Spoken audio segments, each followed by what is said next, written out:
Hello दोस्तों, कैसे हैं आप सब। आप सभी को याद, प्यार और नमस्ते। दोस्तों, अष्टांग योग के प्रथम भाग में मैंने अष्टांग योग के प्रथम अंग यम के विषय में आपको बताया था।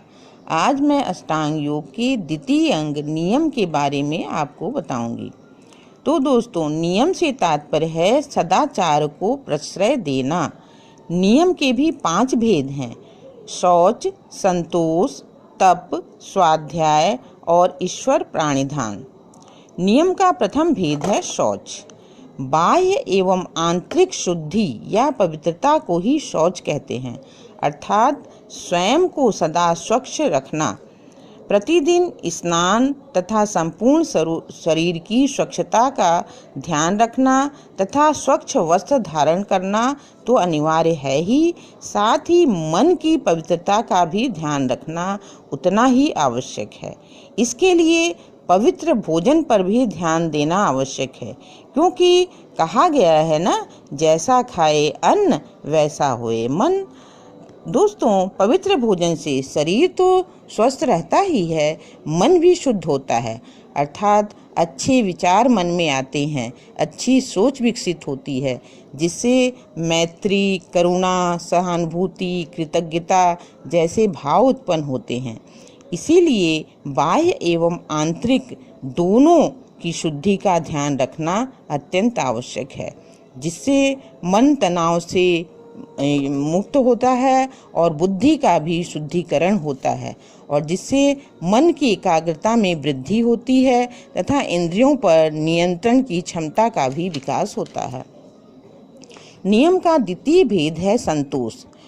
उचित प्रयास से जो कुछ भी प्राप्त हो उसके लिए उसमें संतुष्ट रहना ही संतोष कहा जाता है, अर्थात संतुष्टि एवं प्रसन्नता। संतोष और हर हाल में प्रसन्न रहने की आदत को विकसित करना।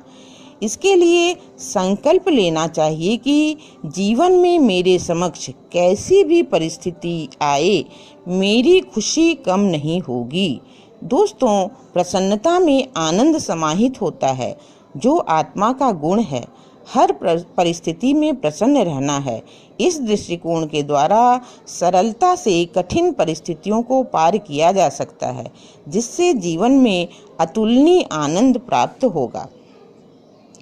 नियम का तीसरा भेद है तप, अर्थात सर्दी गर्मी सहन करने की शक्ति तथा बहुत देर तक बैठने या खड़े रहने का अभ्यास तप कहलाता है।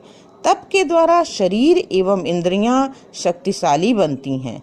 जैसे जब हम उपवास करते हैं तो इससे हमें स्वर्ग या आत्मज्ञान की सिद्धि नहीं होती, बल्कि शरीर बलशाली बनता है। अर्थात तप का यही महत्व है कि इसके परिणाम स्वरूप शरीर एवं इंद्रियों को मजबूती प्रदान होती है तथा निष्काम भाव से तप करने पर अंतःकरण स्वयं शुद्ध हो जाता है और व्यक्ति स्व अनुशासित हो जाता है। नियम का चतुर्थ भेद है स्वाध्याय। वेद शास्त्रों का अध्ययन करना और ज्ञानी पुरुषों के कथनों का अनुशीलन करना। स्वाध्याय के द्वारा ईश्वर की उपस्थिति की अनुभूति होती है। एक योगी में विभिन्न प्रकार की ईश्वरीय शक्तियाँ, देवताओं आदि की उपस्थिति को अनुभव करने की क्षमता जागृत हो जाती है, क्योंकि एक स्वाध्यायी वेद शास्त्र का पठन, महापुरुषों के वचनों का पठन तो करता ही है, ईश्वर के ओंकार नाम या मंत्र का जाप भी करता है, साथ ही साथ वह स्व का भी अध्ययन करता है। दोस्तों, हम दूसरों को जानने का प्रयास तो बहुत करते हैं, लेकिन स्वयं को जानने का प्रयास नहीं करते, जबकि स्वयं को जानना बहुत ही आवश्यक होता है। नियम का पंचम भेद है ईश्वर प्राणिधान। ईश्वर में श्रद्धा रखना भी परम आवश्यक है। योग दर्शन में ईश्वर के ध्यान को योग का सर्वश्रेष्ठ विषय माना गया है। ईश्वर भक्ति में समाधि की सिद्धि होती है तथा एकाग्रता का विकास होता है। तो दोस्तों, आपने आज नियम एवं नियम के भेद के विषय में जाना। नेक्स्ट वीडियो में मैं अष्टांग योग के तृतीय अंग आसन के विषय में आपको बताऊंगी। आपको वीडियो अच्छा लगा हो तो लाइक एवं शेयर अवश्य करिएगा तथा कमेंट बॉक्स में अपना व्यू तथा सब्सक्राइब करना मत भूलिएगा। धन्यवाद धन्यवाद धन्यवाद।